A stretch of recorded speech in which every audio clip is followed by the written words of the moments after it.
हम लोग प्रतिशत शुरुआत करने जा रहे हैं। जो आपका कॉमर्शियल मैथ का सबसे पहला चैप्टर है। इस चैप्टर के अंतर्गत ये बहुत ही इम्पोर्टेंट चैप्टर है।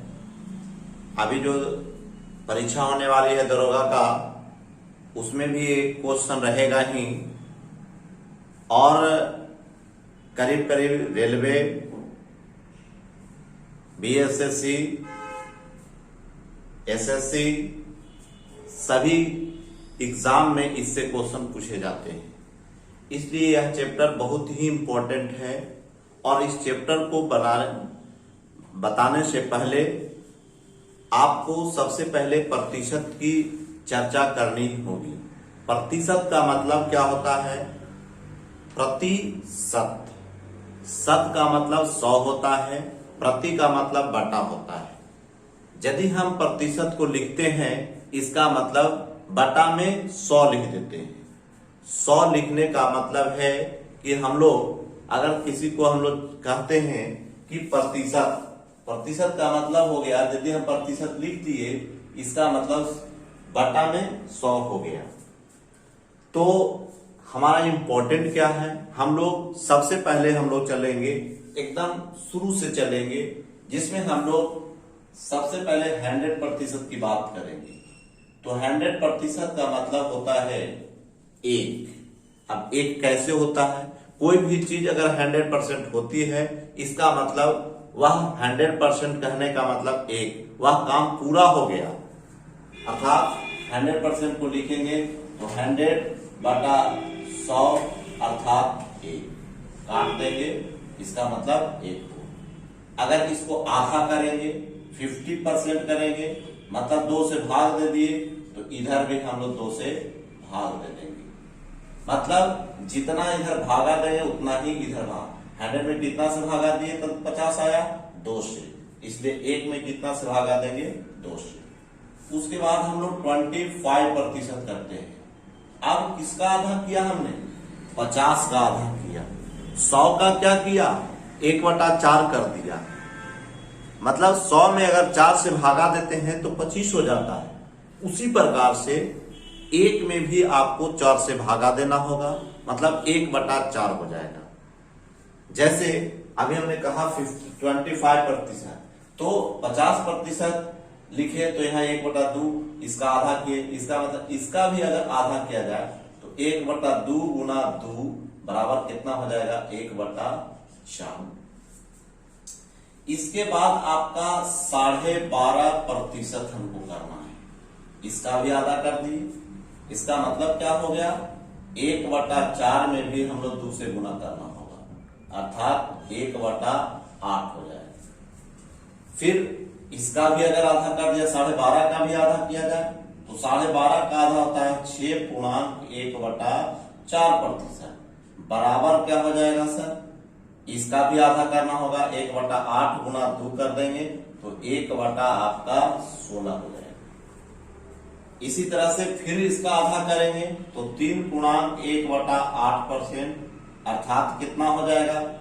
1/16 गुना 2 बराबर 1/32 हो जाएगा। तो इस प्रकार से हम लोग यहां से परसेंट तक देखते हैं। सबका आधा 100 का आधा 50, 50 का आधा 25, 25 का आधा 12.5, 12.5 का आधा 6.1/4 और 6.1/4 का आधा 3.1/8।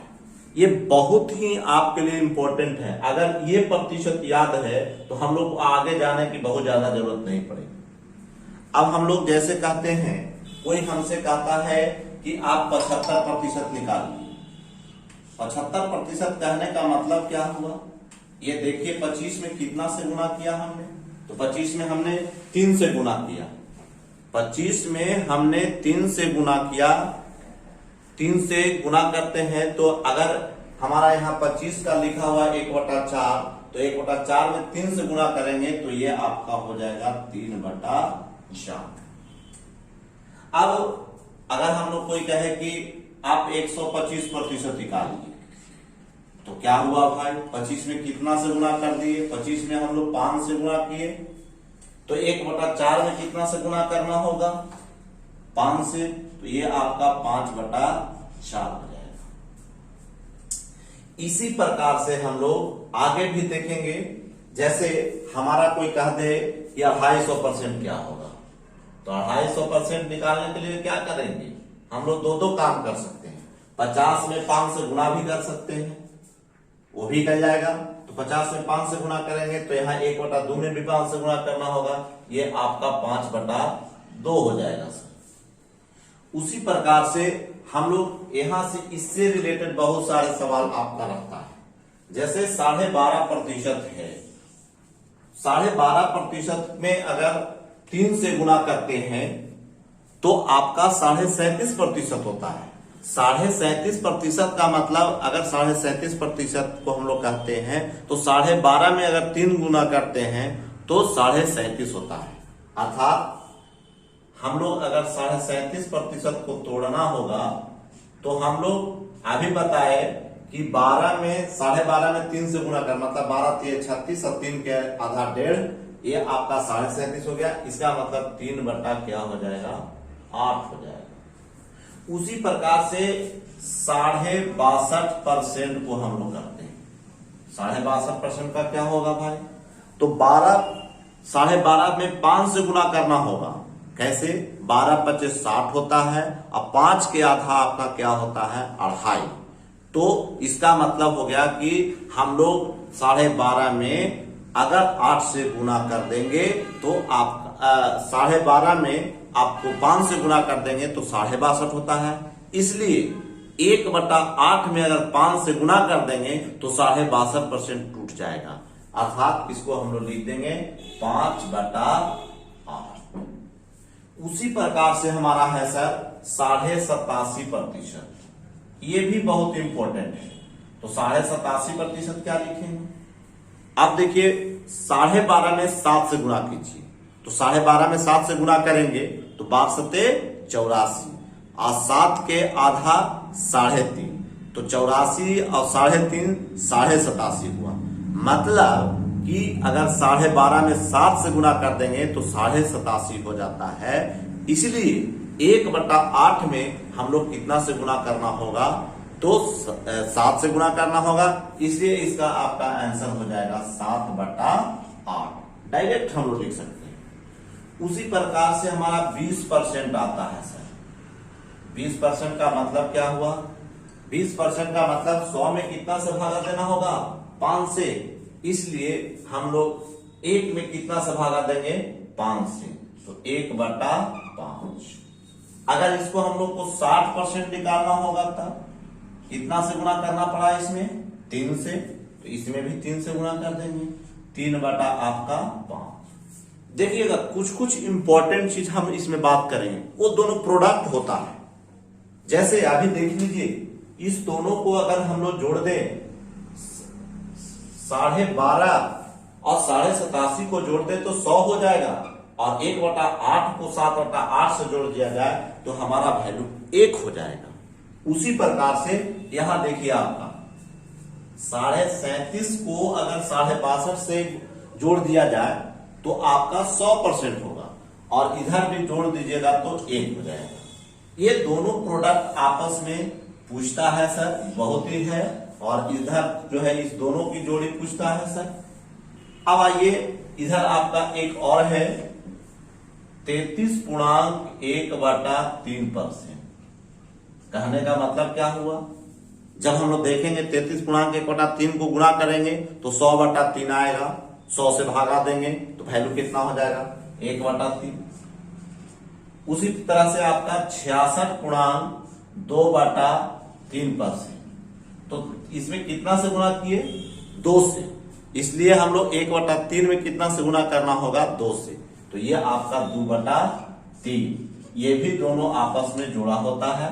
33 पूर्णांक और 66 पूर्णांक अगर जोड़ेंगे तो 99 हो जाएगा। 1/3 और 2/3 जोड़ देंगे तो आपका 1 हो जाएगा। तो 99 और 1 कितना हुआ? 100 हो गया। ये सब आपका प्रोडक्ट है, ये दोनों आपका पूछता है। उसी प्रकार से 11.1/9% क्या होगा? ये भी 100/9 हो जाएगा। इसलिए इसका वैल्यू हो जाएगा 1/9। उसी तरह से 9.1/11% अगर कर दिया जाए तो 11×9=100, इसका वैल्यू कितना हो जाएगा 1/11 हो जाएगा सर। उसी प्रकार से 14.2/7 लिखेंगे तब कितना हो जाएगा भाई, तो 14×98 या 2 100, 100/7 कहेंगे मतलब 100 हो गया, इसका मतलब 1 हो जाएगा, इसका भी वैल्यू कितना हो जाएगा 1/7 हो जाएगा। उसी तरह से हमारा बहुत सारा, जैसे हम लोग 8.1/3% कहते हैं। 1/3 कहने का मतलब क्या हुआ, 8 × 24 है 1/25, 25 में कितना से गुना करना होगा, तो 4 से, तो 4 ऊपर गुना करेंगे 4 नीचे गुना करना हो, 25 चौके 100 हो गया, 4 × 12, 100% का मतलब 1 हो गया, इसका मतलब इसका वैल्यू कितना होगा 1/12। अब हम लोग एक और देख लेते हैं, यहाँ 10% का मतलब क्या हुआ, 20 के आधा हो गया, इसलिए इसका वैल्यू हो जाएगा 1/10। 7.1/7% देखेंगे तो 7×7 = 50, 50/7, और इसको हम लोग 100 से गुना कर दें, 50 × 100 हो जाएगा 1/14। 6 तो 6 × 18 तो 20, 20/3 × 100 कर देंगे, 20 बचे 100, 1/15। उसी तरह से हम लोग 83.1/3% कर ले, तो 83 ये होता है 249 1 250/3%। इसका हम लोग तो जानते हैं कि 250/3 × 100 करेंगे, ये आपका 50 से कट जाएगा 2, और ये 50 से 5, ये आपका 5 हो गया सर 6। इसी तरह से 16.2/3% के लिए करते हैं, तो 48 × 50, 50/3 × 100 कट जाएगा 2, ये 1/6 हो जाएगा। ये दोनों आपका प्रोडक्ट होता है, 5/6 और 1/6 जोड़ेंगे तो 1 के बराबर होगा। अब हमारा टाइप आता है सर, किसी भिन्न को प्रतिशत में बदलने के लिए उसमें 100 से गुना किया जाता है। किसी भिन्न को प्रतिशत में बदलने के लिए 100 से गुना किया जाता है, तो 7/20 है, इसमें हम लोग 100 से गुना करेंगे तो 20 बचे 100, ये आपका 35% हुआ सर। उसी तरह से 3/8 को बदलना है, तो 3/8 में हम लोग 100 से गुना करेंगे, तो 25 चौके 100, ये 25 हो जाएगा, और ये आपका 2 हो जाएगा, ये आपका 75/2, जिसको हम लोग 37.5 कह सकते हैं। नेक्स्ट टाइप नंबर ये 2 है सर, कहता है कि किसी प्रतिशत को भिन्न में बदलने के लिए उसे 100 से भाग देना होगा। जब प्रतिशत में लाना होगा तो 100 से गुना करना होगा, प्रतिशत से भिन्न में चेंज करना होगा तो 100 से भागा देना होगा, तो 85 बटा क्या कर देंगे 100, 17 बचे 85 और 20 बचे 100, ये आपका 17/20 हो गया सर। उसी प्रकार से 87.1/2 है, तो इसको तोड़ेंगे, तो ये आपका 7 × 14 8 × 16 1 17, 175 आपका 2 हो गया। अगुना हम लोग 100 करेंगे, 25 × 75 से 25 चौके 100, ये आपका आ जाएगा सर 7/8। यही आपका, तो 2 रूप में हम लोग देखें, जब प्रतिशत में बदलना हो तो 100 से गुना करेंगे, प्रतिशत को आपको भिन्न में बदलना हो तो 100 से भाग करते हैं। यही सबसे इंपॉर्टेंट चीज है, इस प्रतिशत में ये सबसे बड़ा काम करे। 848 का 6.1/4%, 248 का 12.5% से कितना अधिक है, पहले निकाल लेंगे। 848 गुना, अभी हम लोग पढ़े हैं, ये आपका 6.1/4 है, तो इसको हम लोग 1/16 लिखेंगे, क्योंकि 6.1/4% बराबर होता है 1/16, काटेंगे 16 पचे 80 और 16 48, ये आपका 53 आ गया। उसी तरह से 248 गुना 12.5% का 1/8 होता है, ये आपका कट जाएगा सर, 31 आ जाएगा। ये आपका 53 ये 31 हो गया। अब अधिक निकालना होगा तो अधिक बराबर लिख देंगे 53 माइनस 31 बराबर आपका 22 हो गया। यही आपका इतना अधिक होगा। नेक्स्ट है type number next, x y का कितना प्रतिशत है, तो भाग परसेंट बराबर x बटा y गुना 100, जिससे तुलना होगा उसी से भाग देना है। अर्थात एग्जाम्पल में 42 56 का कितना प्रतिशत है, तो हमको 42 से तुलना हो रही है, तो 42 बटा 56 गुना 100, ये 8 7 से काटेंगे, 7 8 56, 7 6 का 42, फिर आपको काटेंगे हम लोग 4 से, तो 4 दूनी 8 और 25 चौके 100, द्वितीय 6 बच गया 3 और 25 गुना करेंगे तो यह आपका 75% हो गया। उसी प्रकार से 3% 5% का कितना प्रतिशत है, हम लोग लिखेंगे 3% बटा 5% गुना 100, काट देंगे तो 20 60, यही है आंसर। ये आपका अभी हम लोग बेसिक चीज दिए हैं। इसके बाद अगले वीडियो में जो हम लोग देखेंगे वो आपका तरह तरह का विभिन्न प्रकार के क्वेश्चन जो पूछे जाते हैं एग्जाम में, और हमने पहले भी चर्चा की है कि प्रतिशत जो है सबसे इम्पोर्टेंट चैप्टर है। अगर ये नहीं पढ़े तो हम लोग को न तो अन्य जैसे लाभ हानि हुआ, साधारण ब्याज हुआ, चक्रवृद्धि ब्याज हुआ, ये हम लोग को पढ़ने में बहुत कठिनाई होगी। इसलिए ये जो अभी हमने बताया, आपको बेसिक कॉन्सेप्ट बताया, उसको जितना भी बताया उसको याद करना अति अनिवार्य है। अगर अच्छा वीडियो लगेगा तो हमारे चैनल को सब्सक्राइब कीजिएगा, जिससे कि हमारा हौसला बुलंद रहे और जिससे और भी हम मेहनत करके और अच्छी अच्छी चीजों को आपके पास पहुंचाएं। थैंक यू, धन्यवाद।